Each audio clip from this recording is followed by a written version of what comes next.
பிதாவாகிய தேவனாலும் ஆண்டவராகிய இயேசு கிறிஸ்துவினாலும் உங்கள் யாவருக்கு சமாதானம் உண்டாவதாக. பிரியமான தேவ ஜனங்களே, இந்த நாளிலே கூட பூரணத்தில் என்ன பயன் என்கிறதான தலைப்பின் கீழாக தேவனுடைய வார்த்தையை நாம் சிறிது நேரம் நாம் தியானிப்போம். இன்றைக்கி அநேகர் என்ன பண்ணுறாங்கன்னா, தன்னுடைய வாழ்க்கையில் ஒரு பூரணத்தை நான் அடைய வேண்டும், நான் நிறைவை இன்னும் காணவில்லை என்று சொல்லி தங்களுடைய வாழ்க்கையில் உலக பிரகாரமான கல்வி அறிவு படிப்பவர்கள் அவர்கள் படித்து கொண்டே இருப்பார்கள். ஒரு பிஹெச்டி முடிச்சுட்டு கூட திரும்பியும் என்ன பண்ணுறாங்கன்னா, எதனா ஒன்று படிக்கணும் அப்படின்னு சொல்லிட்டு ஒரு நிறைவை அடைய முடியாதபடி அவர்கள் தங்களுடைய வாழ்க்கையில் கல்வியை தேடி ஓடிக்கொண்டு இருக்கிறார்கள். அதே மாதிரி நாம் பார்க்கும் பொழுது நிறைய சூழ்நிலையில் நிறைய பேருக்கு திருமணம் ஆகாமல் இருக்குது. காரணம் என்னென்னா, அவர்கள் என்ன பண்ணுறாங்கன்னா, ஒரு பூரணமான ஒரு மணமகனை தேடியோ இல்லை பூரணமான ஒரு மணமகளை தேடியோ அவர்களுடைய வாழ்க்கையிலே தங்களுடைய வயதை அவர்கள் இழந்தவர்களாக, வாலிப பருவத்தை இழந்தவர்களாக நடுத்தர வயதில் கடந்து பிறகு முதியோராகி அவர்கள் திருமணமாகாமலே இந்த உலகத்தில் அவர்கள் மரித்து போகக்கூடியதான ஒரு வாய்ப்பு இருக்குது. அதே மாதிரி கிறிஸ்துவ வாழ்க்கையில் கூட நம்ம கூட என்ன பண்ணுறோன்னா, நிறைய சூழ்நிலையில் இன்னும் நான் நிறைய விஷயங்களை நான் செய்யணும், இன்னும் கொஞ்சம் நாள் ஆகட்டும், இன்னும் கொஞ்சம் நாள் போகட்டும் அப்படின்னு சொல்லி நம்ம என்ன பண்ணுறோன்னா, தேவனுக்காக கிறிஸ்துவுக்காக செய்கிறதான அந்த பணியை, சுவிசேஷ பணியை, கிறிஸ்துவ சபையில் செய்ய வேண்டியதான நியாயமான ஒரு பொறுப்புகளை சுமக்க வேண்டியதான அந்த வேலையை நாம் சுமக்க முடியாதபடி இன்னும் கொஞ்ச நாள் போகட்டும் அப்படின்னு சொல்லிட்டு நம்ம என்ன பண்ணுறோன்னா, செய்ய வேண்டிய காரியத்தை நாம் செய்யாதபடி பூரணத்தை நோக்கி நாம் ஓடிக்கொண்டிருக்கிறோம். பிரியமானவர்களே, கிறிஸ்து அழைத்தவர்கள் பூரணர்கள் அல்ல என்பதை நாம் புரிந்து கொள்ள வேண்டும். நம்மையுமாக அப்படியே தான் அழைத்திருக்கிறார். வேதம் சொல்கிறது, நீங்களோ உங்களை அந்தகாரத்தில் நின்று தம்முடைய ஆச்சரியமான ஒளிநடத்துக்கு வரவழைத்தருடைய புண்ணியங்களை அறிவிக்கும்படி தெரிந்து கொள்ளப்பட்ட சந்ததியாயும் ராஜரீகமான ஆசாரிய கூட்டமாயும் பரிசுத்த ஜாதியாயும் அவருக்கு சொந்த ஜனமாயும் இருக்கிறீர்கள் என்று இங்கே 1 பேதுரு 2:9 சொல்கிறது. எரேமியாவிலே கூட பார்க்கிறோம், நான் உன்னை தாயின் வயிற்றில் உருவாகும் முன்னே உன்னை அறிந்தேன், நீ கர்ப்பத்திலிருந்து வெளிப்படும் முன்னே உன்னை பரிசுத்தம் பண்ணி உன்னை ஜாதிகளுக்கு தீர்க்கதரிசியாக நான் என்ன பண்ணுவேன்னா கட்டளையிடுவேன் அப்படின்னு இங்கே எரேமியாவில் நாம் பார்க்கிறோம். எரேமியா 1:5 நாம் பார்க்கும்பொழுது, உன்னை தாயின் கருவில் உருவாகும் முன்னே உன்னை அறிந்தேன் என்று வேதவசனம் சொல்கிறது. பிரியமானவர்களே, இன்றைக்கு கூட நம்ம என்ன நினச்சிக்கிறோன்னா, ஒரு வயது வந்த பிறகாலே நம்மளால் எல்லாம் பண்ண முடியும், நம்முடைய முயற்சியினாலே நம்முடைய திறமையினாலே எல்லாவற்றையும் நாம் செய்ய முடியும், இன்னும் நம்ம அந்த முயற்சியை எப்படி மேன்மைப்படுத்துவது, அந்த திறமையை எப்படி கையாளுவது, அதை வைத்து நாம் என்ன செய்வது என்கிறதான ஒரு பூரணத்தை நோக்கி, ஒரு பர்ஃபெக்ட்னஸை நோக்கி நம்ம என்ன பண்ணுறோன்னா போய் கொண்டு இருக்கும் பொழுது நம்ம நிறைய தோல்விகளை நாம் சந்திக்க வேண்டியிருக்கிறது. பிரியமானவர்களே, கிறிஸ்துவ வாழ்க்கையில் நமக்கு கிடைக்கிறதான ஒவ்வொரு ஆசீர்வாதமும் ஒவ்வொரு நன்மையும் மாறாக நம்முடைய திறமையினாலே நம்முடைய பூரணத்தினாலே நம்முடைய பரிசுத்தத்தினாலே கிடைக்கிறதல்ல, மாறாக தேவனுடைய கிருபையினாலே கிறிஸ்து இயேசுவின் மூலமாக நமக்கு கிடைக்கிறதான ஒன்றாக இருக்கிறது. தேவன் தாமே நம்மை ஒவ்வொருவரையும் என்ன பண்ணுறாருன்னா அழைத்திருக்கிறார். ரோமர் 8:28 பார்க்கிறோம், அன்றியும் அவருடைய தீர்மானத்தின்படி அழைக்கப்பட்டவர்களாய் தேவனிடத்தில் அன்பு கூறுவர்களுக்கு சகலமும் நன்மைக்கு ஏதுவாக நடக்கிறது என்று அறிந்திருக்கிறோம் என்று பார்க்கிறோம். இன்றைக்கு தேவனுடைய பிள்ளைகளாக இருக்கிறதான ஒவ்வொருவரும் தேவனுடைய தீர்மானத்தின்படியாக அழைக்கப்பட்டிருக்கிறோம். பிரியமானவர்களே, தேவன் நம்ம என்ன பண்ணுறார், ஒவ்வொருவரையும் தெரிந்து கொண்டு இருக்கிறார். நாம் ஒன்றும் நிறைவானவர்கள் அல்ல. இயேசு கிறிஸ்து தன்னுடைய சீஷர்களை எப்படி தெரிந்து கொண்டார் என்று பார்க்கும் பொழுது, மத்தேயு 4:18-19 பார்க்கும் பொழுது, இயேசு கலிலேய கடலோரமாய் நடந்து போகையில் மீன் பிடிக்கிறவர்களாயிருந்ததானே 2 சகோதராகிய பேதுரு எனப்பட்ட சீமோனும் அவன் சகோதரன் அந்திரேயாவும் கடலில் வலை போட்டு கொண்டு இருக்கும் பொழுது அவர்களை கண்டு, என் பின்னிய வாருங்கள், உங்களை மனுஷரை பிடிக்கிறவர்களாக்குவேன் என்றார். பிரியமானவர்களே, இங்கே ஆண்டவராகிய இயேசுவானவர் 2 சகோதராகிய பேதுருவையும் அந்திரேயாவையும் அவர் தெரிந்து கொள்ளும் பொழுது அவர்கள் என்ன செய்து கொண்டிருக்கலாம், வெறுமனே வலை போட்டு கொண்டு இருக்கிறார்கள், அவ்வளோதான். என் பின்னே வாருங்கள் என்றார், உங்களை மனுஷரை பிடிக்கிறவர்களாக்குவேன் என்றார். உடனே அவங்க பின்னே போனாங்க. ஒவ்வொரு சீஷர்களையும் அப்படியாகத்தான் அப்போஸ்தலரை தெரிந்து கொள்ளும் பொழுது அப்படியாகத்தான் தெரிந்து கொண்டார். அவர்கள் என்ன நிலைமையில் இருக்கிறார்களோ அந்த நிலைமையில் ஆண்டவராகிய இயேசுவானவர் ஒவ்வொருவரையும் தெரிந்து கொண்டார். பிறகு அவர்கள் எப்படி கற்றுக்கொண்டார்கள், எப்படி அவர்கள் அதன் பிறகாலே என்ன பண்ணாங்கன்னா தன்னுடைய சுவிசேஷ பணியை செய்தார்கள், எப்படி சுவிசேஷத்திற்காக கிறிஸ்துவுக்காக அவர்கள் தங்களை தியாகம் செய்தார்கள் என்பது அவர்கள் எந்த அளவுக்கு ஆண்டவராக இயேசு கிறிஸ்துவை பின்பற்றினார்கள் என்பதை பொறுத்து. இன்றைக்கு கூட நம்ம கூட என்ன பண்ணுறோன்னா, சபையில் சேர்க்கப்படுகிறதான ஒவ்வொரு மனிதரும் என்ன பண்ணுறாங்கன்னா, நிறைய சூழ்நிலையில் ஏதோ ஒன்றை நிறைவை நோக்கி அவர்கள் காண வேண்டும் என்று சொல்லி நம்ம தற்காலிகமாக செய்ய வேண்டியதான ஒரு விஷயத்தை, உடனடியாக செய்ய வேண்டியதான ஒரு காரியத்தை அவர்கள் செய்யாமல் அங்கே ஒரு மந்த நிலைமையும் ஒரு தேக்கமும் காணப்படும் பொழுது அவருடைய வாழ்க்கையில் ஒரு நிறைவான ஆசீர்வாதத்தை அவர்களால் பெற்றுக்கொள்ள முடியல. பிரியமானவர்களை, கிறிஸ்துவ வாழ்க்கையில் என்ன பண்ணணும்னா, உடனடி கீழ்ப்படிதலானது ரொம்ப ரொம்ப அவசியமான ஒன்றாக இருக்கிறது. சிறைச்சாலைக்காரன் அப்போஸ்தலர்கள் பார்க்கலாம். சிறைச்சாலைக்காரன் என்ன பண்ணுறான்னா, அந்த ராத்திரியில் என்ன பண்ணுறான்னா கேள்விக்கார ரட்சிக்கப்படுவதற்கு நாங்கள் என்ன செய்யணும் பொழுது என்ன பண்ணுறான், அந்த ராத்திரியில் அவர்கள் என்ன பண்ண அவனுடைய குடும்பத்தாரும் முழுவதுமாக அவங்க ஞானஸ்தானம் பெற்றுக்கிறார்கள் பாவ மன்னிப்புக்காக. பிரியமானவர்களே, இந்த நாளில் கூட அநேகர் தன்னுடைய வாழ்க்கையில் ஏதோ ஒன்று யோசித்து கொண்டு இருக்கிறார்கள். இன்னும் கொஞ்ச நாள் போகட்டும், என்னுடைய மகனின் திருமணம் ஆகட்டும், இல்லை எனக்கு கொஞ்சம் வயசாகட்டும் அப்படின்னு சொல்லிட்டு என்ன பண்ணுறாங்கன்னா, பூரணத்தை நோக்கி அவர்கள் சென்று கொண்டிருக்கிறதான பாதையில் தேவனுக்காக கிறிஸ்துவுக்காக செய்ய வேண்டியதான ஒரு நிறைவான ஒரு வாழ்வை தற்காலிகமாக அவர்கள் செய்ய வேண்டியதான பின்பற்ற வேண்டியதான ஒரு விஷயத்தை அவர்கள் பின்பற்றாமல் வேதத்தை கற்றுக்கொள்கிறதான காரியத்திலும் வேதத்தை ஆராய்ந்து அறிகிறதான ஒரு விஷயத்திலும் அவர்கள் என்ன பண்ணாங்களா பார்த்து தெளிவடையாமல் அவர்கள் என்ன பண்ணுறாங்கன்னா, நிறைவை நோக்கி தன்னுடைய வாழ்க்கையில் எப்பொழுதுமே குறைவுபட்டவர்களாக காணப்படுகிறார்கள். பிரியமான தேவ ஜனங்களே, இந்த நாளிலே நாம் புரிந்து கொள்ள வேண்டியதான ஒரு விஷயம் என்னன்னா, தேவன் அழைக்கும் போது, கிறிஸ்து அழைக்கும் போது உடனடியாக போயிடணும். அதுக்கப்புறம் என்ன பண்ணுவார், கிறிஸ்துவும் தேவனும் என்ன பண்ண நம்மை வழிநடத்துவார். இந்த நாளில் கூட நம்ம தேவனுடைய சமூகத்தை நம் கெஞ்சின்னு இருக்கும் பொழுது அநேக நேரங்களில் நமக்கு பாதைகள் தெரியாது, நாம் செல்ல வேண்டியதான திசை தெரியாது. அந்த சூழ்நிலையில் நம்ம என்ன பண்ணுறோம், நாமவே சில விஷயங்களை கற்றுக்கொள்ள முயற்சிக்கும் பொழுது நம்முடைய காலங்களானது அது கடந்து போகக்கூடியதான ஒரு வாய்ப்பாக இருக்கிறது. அதனால் பிரியமானவர்களே, எப்பொழுது கிறிஸ்து அழைக்கிறாரோ அப்பொழுதே நாம் சென்று விட வேண்டும். எப்பொழுது நமக்கு ரட்சிப்பு அடைய வேண்டும் என்கிறதான நோக்கம் தோணுகிறதோ அப்பொழுதே உடனடியாக நாம் என்ன பண்ணுறோம், கிறிஸ்துவை ஏற்றுக்கொண்டு அவரை பின்பற்றுவதிலே முயற்சியை மேற்கொள்ள வேண்டும். அப்போது நம்ம கிறிஸ்துவை பின்பற்றும் பொழுது தான் நம்முடைய வாழ்க்கையில் நித்திய வாழ்வும் வெளிச்சமும் நமக்கு நிம்மதியும் பிறக்கும்.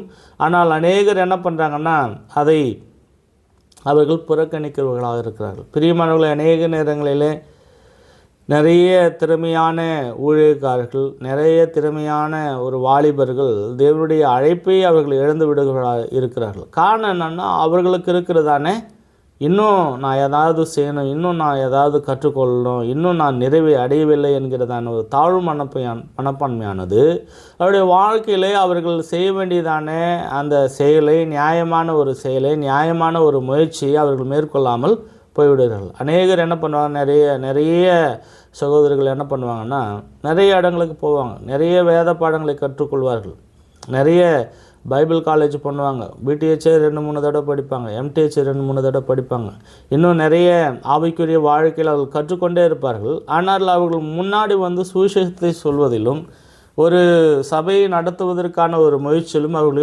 ஈடுபட மாட்டாங்க. கடைசி வரைக்கும் அவங்க என்ன பண்ணுவாங்கன்னா, ஒரு விசுவாசியாகவே இருந்து கடந்து போவார்கள். அப்போது பிரியமானவர்களே, நீங்கள் கற்றுக்கொண்டதான அந்த பாடங்களையும் கற்றுக்கொண்டதான அந்த படிப்பினைகளை வைத்து அதனால் என்ன பிரயோஜனம், எந்த விதமான பிரயோஜனம் இல்லை. பிரியமானவர்களே, இன்றைக்கு தேவன் நம்மை அழைத்திருக்கிறார். எதற்கு அழைத்திருக்கிறார்னு சொன்னால், நம்மிடத்தில் ஏதோ ஒன்றை அவர் காண்கிறார். அவருடைய கிருபை நம்மை என்ன பண்ண தேடி வந்தபடியினாலே அவர் நம்மை அவருடைய ஊழிய பணிக்காக, அவருடைய சுவிசேஷத்தை சொல்வதற்காக, அவருடைய பணியை செய்வதற்காக அழைக்கும் பொழுது நமக்கு நிறைய என்ன பண்ணுறதுன்னா, அதனால் ஒரு புறக்கணிப்புகளும் நிறைய சூழ்நிலையில் நம்ம அதை தேவனுடைய அழைப்பை நிராகரிக்கிறவர்களாகவும் தட்டி கழிக்கிறவர்களாகவும் இருக்கிறோம். இதனால தான் நிறைய பேர் என்ன பண்ணுறாங்கன்னா, அவருடைய வாழ்க்கையில் சுவிசேஷத்தை சொல்ல முடியாதபடி, தேவனுடைய வசனத்தை அவர்கள் போதிக்காதபடி நின்று விடுகிறார்கள். பிரியமானவர்களே, தேவன் அழைக்கும்போது உடனே நாம் செல்வது மிக மிக அவசியம். மாறாக சாக்கு போக்களை நாம் சொல்வர்களாக இருக்கக்கூடாது. மோசே அழைக்கும் பொழுது கூட இங்கே பார்க்கிறோம், யாத்திராகமம் 3:11 பார்க்கிறோம். அப்பொழுது மோசே தேவனை நோக்கி, பார்வோனிடத்திற்கு போகவும் இஸ்ரவேல் புத்திரை எகிப்திலிருந்து அழைத்து வரவும் நான் எம்மாத்திரம் என்றான். அப்பொழுது யாத்திராகமம் 4:1 பார்க்கிறோம், அப்பொழுது மோசே, அவர்கள் என்னை நம்பார்கள், என் வாக்குக்கு செவிகொடார்கள், கர்த்தர் உனக்கு தரிசனமாகவில்லை என்று சொல்வார்கள் என்றார். 4:10. அப்பொழுது மோசே கர்த்தரை நோக்கி, ஆண்டவரே, இதற்கு முன்னாவது தேவரீர் உமக்கு அடியேனுக்கு பேசினதற்கு பின்னாவது நான் வாக்கு பண்ணவள் அல்ல, நான் திக்குவாயும் அந்த நான் உள்ளவன் என்றான்.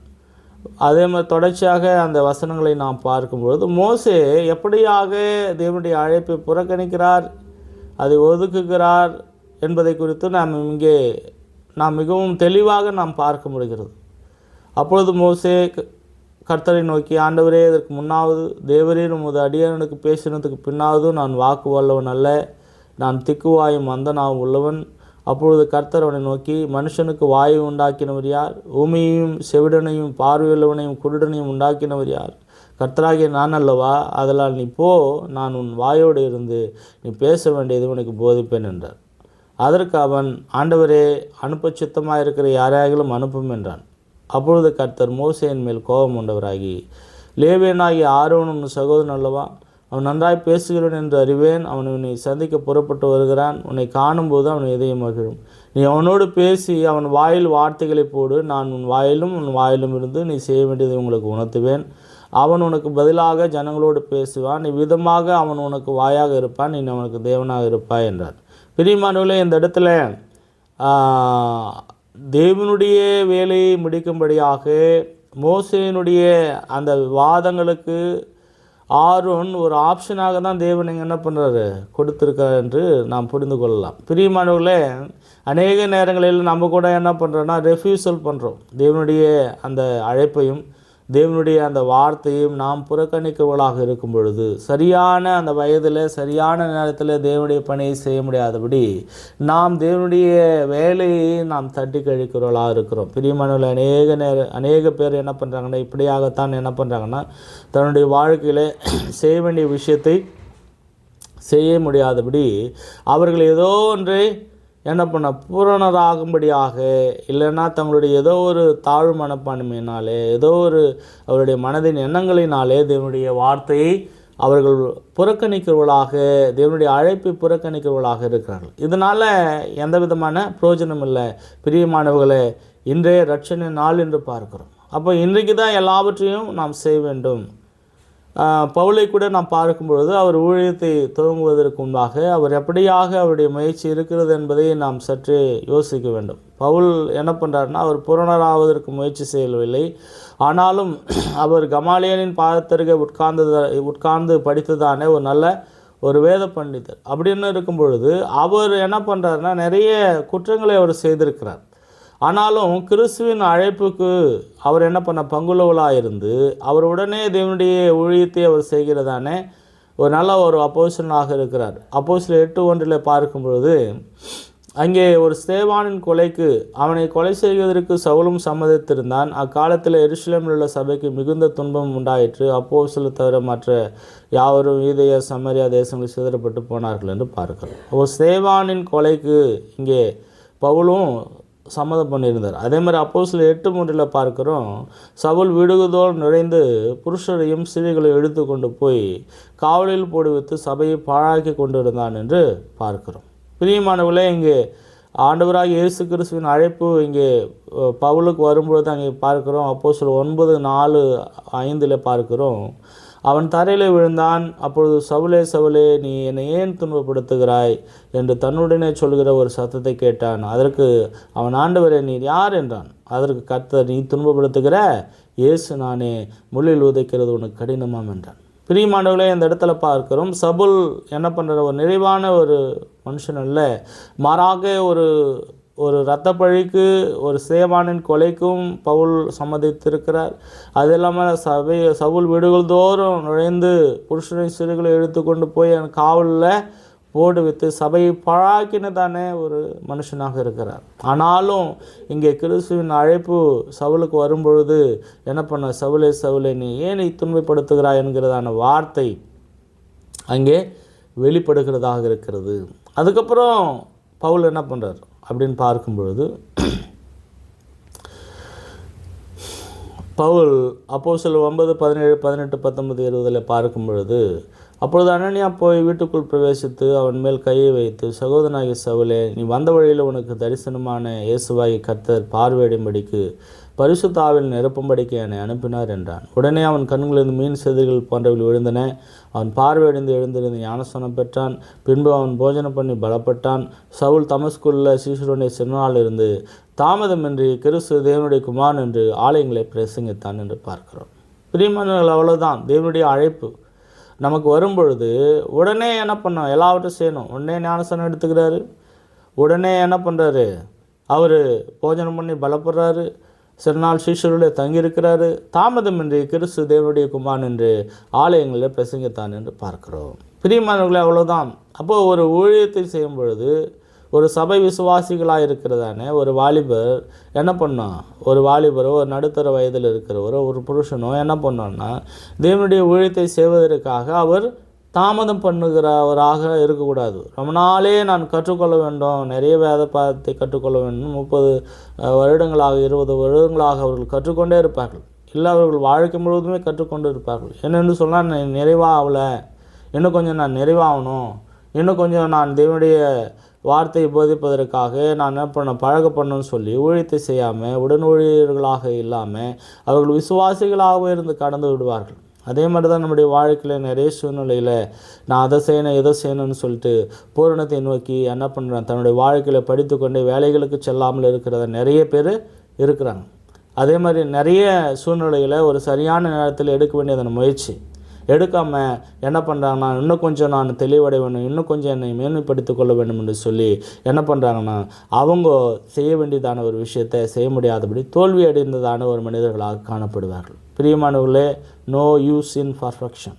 அப்போ இன்றைக்கு பூரணத்தில் எந்த விதமான பயனும் இல்லை. மாறாக நீங்கள் எப்படி இருக்கிறீர்களோ அப்படியே தேவனுடைய கருத்தில் நீங்கள் ஒப்பு கொடுக்கும் பொழுது தேவன் உங்களை உருமாற்றுகிறவராக, தேவன் உங்களை தெரிந்து கொண்டவராக, தேவன் உங்களை அந்த காலத்திலிருந்து ஆச்சரியமான ஒளியிடத்திற்கு வரவழைத்தவருடைய புண்ணியங்களை அறிவிக்கும்படியான ஒரு ஜாதியாக, ஆசாரிய கூட்டமாக, பரிசுத்த ஜனமாக, சொந்த ஜனமாக அவர் என்ன பண்ணுறாரு? தெரிந்து கொண்டு இருக்கிறார். இதை நாம் புரிந்து கொண்டு எந்த நாளில் நாம் எப்படி இருக்கிறோமோ அப்படியே தேவனுடைய கரத்தில் ஒப்பு கொடுத்து தேவனுடைய பணியை கிறிஸ்துவுக்காக நாம் செய்யும்படியாக, சுவிசேஷ பணியை செய்யும்படியாக, இன்னும் ஆவிக்குரிய வாழ்க்கையில் அநேக காரியங்களை தேவனுக்காக செய்யும்படியாக இந்த நாளிலே உங்களை அர்ப்பணிங்கள். தேவன் தாமே இந்த நாளை உங்களை ஆசீர்வதிப்பாராக.